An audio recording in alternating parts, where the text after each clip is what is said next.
Hello, my name is Allie. I am currently a graduate intern here at the UW-Oshkosh Counseling Center, and I am here today to talk to you about self-compassion. So, what is self-compassion? Self-compassion is treating ourselves with kindness. Self-compassion is embracing ourselves as we are, even through our perceived imperfections or our perceived flaws. And self-compassion is being warm and understanding towards ourselves in times when we are suffering or in times when we feel inadequate, rather than ignoring or pushing away the pain, and rather than being self-critical.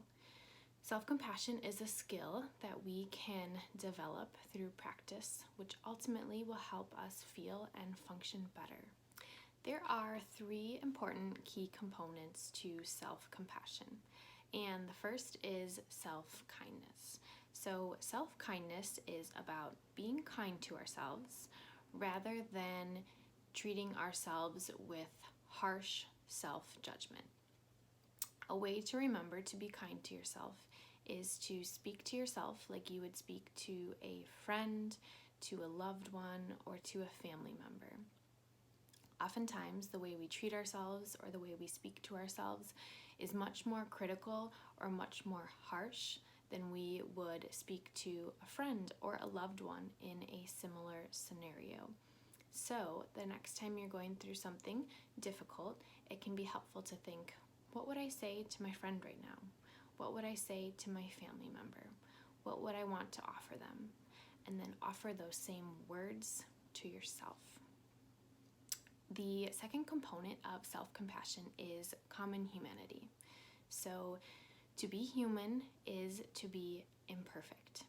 And common humanity is a shared human experience, and that we aren't alone in our suffering.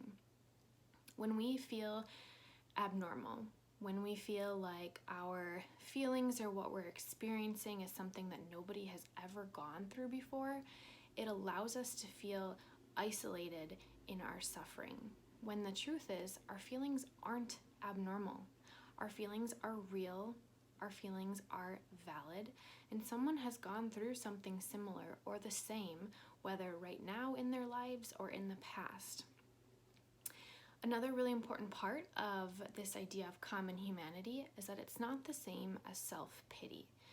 Self-pity is more about saying, poor me, where self-compassion is saying, life is hard for everyone, or I'm not alone in this. Someone else has gone through this before. Someone else is going through this right now. My feelings are real. My feelings are valid. I'm not alone. The third component of self-compassion is mindfulness. Mindfulness is being in the present moment, and more specifically related to self-compassion, mindfulness is being able to recognize and accept our suffering so that we can approach it with compassion. So, being mindful allows us to sit back and ask ourselves, what is it that I'm experiencing right now? When we're able to ask ourselves what we're experiencing and recognize what we're experiencing, we're then able to ask ourselves, what is it that I need right now in this moment? What's going to be helpful for me? What's going to be best for me? Once we're able to recognize what we are experiencing, then we can move on to accepting the experience. And accepting what it is that we're experiencing allows us to approach our pain with care, with warmth, with understanding. Overall, mindfulness allows us to be less resistant to our experience.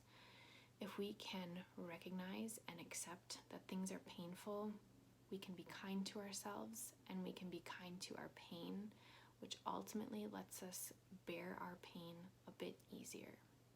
I'd also like to talk about self-compassion versus self-esteem. So, self-esteem is an evaluation of our self-worth, of our abilities. It's how much we like ourselves, how much we value ourselves, and oftentimes it's based off of comparisons of others. self-compassion is different in that it's not solely based on positive judgments or positive evaluations of ourselves. It's more of a way of relating to ourselves. So self-compassion offers the benefits of self-esteem, meaning decreased anxiety and depression, increased happiness, optimism, and overall positive emotions, but without those downfalls of self-esteem. So with self-esteem, if something goes wrong, if we embarrass ourselves, if there's a negative situation that happens, we would approach ourselves through a more negative, critical lens. Our ego might be a bit bruised. We might feel that our self-worth is a bit lower. Versus if we approach ourselves in a difficult situation with self-compassion, we could say, everyone gets a bad grade at some point. Everyone goofs up at some point. I'm not alone in this. So overall, self-compassion offers a more stable sense of self-worth than self-esteem does. And self-compassion is always going to be there for us, whether we are experiencing really positive things and doing really well, and whether we are experiencing challenges and maybe not doing as well as we might hope.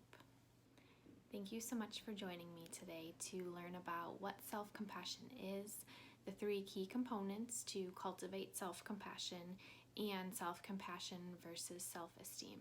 If you're interested in learning more about self-compassion, please join me in my other self-compassion videos. And for now, take care.